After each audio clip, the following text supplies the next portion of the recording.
दोस्तों, कल है आमलकी एकादशी।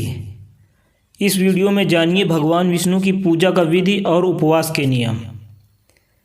नमस्कार दोस्तों, अगर आप कुछ सीखना चाहते हैं तो वीडियो को लाइक करके चैनल को सब्सक्राइब करके नोटिफिकेशन ऑल पे ज़रूर लगा लीजिएगा।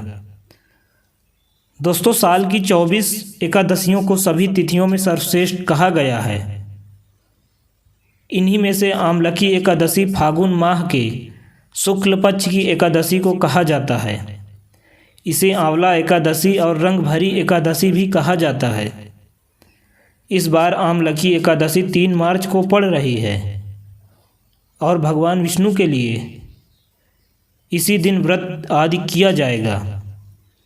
आमलकी एकादशी पर भगवान विष्णु की पूजा और एकादशी व्रत का विधान है और इसी दिन रंग भरी एकादशी होती है और इसके उपलक्ष्य में भगवान शिव और माँ पार्वती की पूजा की जाती है। सभी एकादशियों में एकमात्र आमलकी एकादशी ऐसी एकादशी है जिसे भगवान विष्णु और भगवान शिव की एक साथ पूजा की जाती है। मान्यता है कि आमलकी एकादशी पर पूजा करने से मोक्ष प्राप्ति होती है और सांसारिक पाप कट जाते हैं। पुराण में कहा गया है कि इस दिन भगवान विष्णु की पूजा करने से 1000 गायों के दान का पुण्य मिलता है और इस दिन किए गए दान से अश्वमेध यज्ञ के बराबर फल मिलता है। इस दिन आंवले के पेड़ की पूजा का विधान है और भगवान विष्णु को आंवले का भोग अर्पित किया जाता है। यहाँ हम आपको भगवान विष्णु की पूजा और एकादशी व्रत के नियम और संयम बता रहे हैं। तो चलिए इस वीडियो में आगे बढ़ते हैं। उससे पहले अभी तक वीडियो को लाइक नहीं किया है तो प्लीज़ वीडियो को लाइक कर दीजिए। दोस्तों, आमलकी एकादशी पर भगवान विष्णु की विधिवत पूजा कैसे करना है आपको पूरे हम डिटेल में बता दे रहे हैं। दोस्तों, सुबह नहा धोकर भगवान विष्णु का स्मरण करें।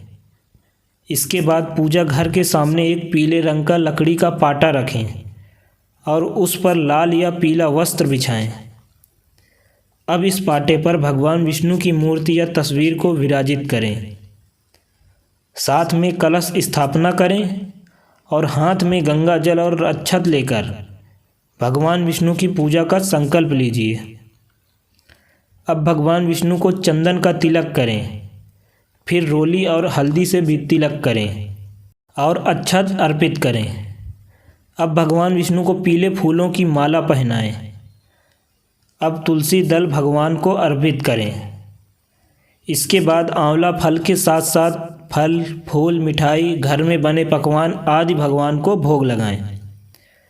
इसके साथ ही मीठा पान, सुपारी आदि अर्पित करें। इसके बाद धूप दीप जलाकर उनकी आरती करें और फिर विष्णु चालीसा का पाठ करें। इसके साथ ही माँ लक्ष्मी की भी विधिवत पूजा करें क्योंकि एकादशी पर माँ लक्ष्मी की भी पूजा की जाती है। इसके पश्चात दोपहर को भगवान का स्मरण करना चाहिए और उसके बाद परिवार के साथ आमलकी एकादशी व्रत की कथा को सुने और भजन कीर्तन करें। सायंकाल को अन्न, जल, वस्त्र आदि का दान करना चाहिए। चलिए अब हम आपको एकादशी व्रत के नियम समझा देते हैं। दोस्तों, एकादशी तिथि का व्रत दशमी की रात से ही आरंभ हो जाता है। इस दिन रात को जमीन पर सोना चाहिए और ब्रह्मचर्य का पालन करना चाहिए। एकादशी पर फलाहारी और निराहारी व्रत का प्रावधान है। इस दिन भगवान विष्णु की पूजा के उपरांत भजन कीर्तन करना चाहिए। इस दिन दान आदि करना काफ़ी शुभ माना जाता है।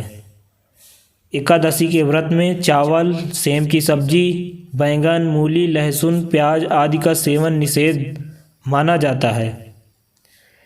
एकादशी के व्रत में किसी को अपशब्द नहीं कहने चाहिए, ना ही किसी की चुगली और निंदा करनी चाहिए।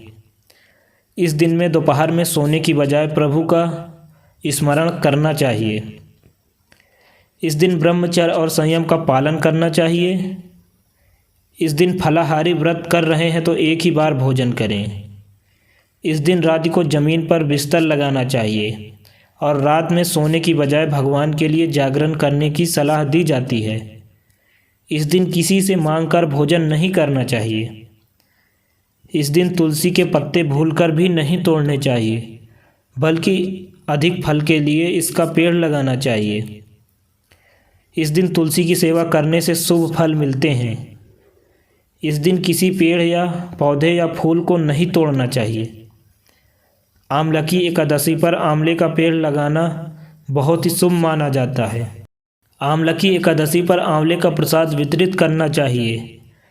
इस दिन आंवले के रस से भगवान विष्णु का अभिषेक करने से भगवान प्रसन्न होते हैं। तो दोस्तों, ये थी आंवला की एकादशी, भगवान विष्णु की पूजा विधि और उपवास के नियम। उम्मीद है आपको वीडियो पसंद आई है, तो प्लीज़ नीचे कमेंट करके ज़रूर बताइएगा। और अभी तक चैनल को सब्सक्राइब नहीं किया है तो चैनल को सब्सक्राइब करके नोटिफिकेशन ऑल पे ज़रूर लगा लेना, ताकि आपको फ्यूचर में भी ऐसे ही हेल्पफुल वीडियो मिलती रहे।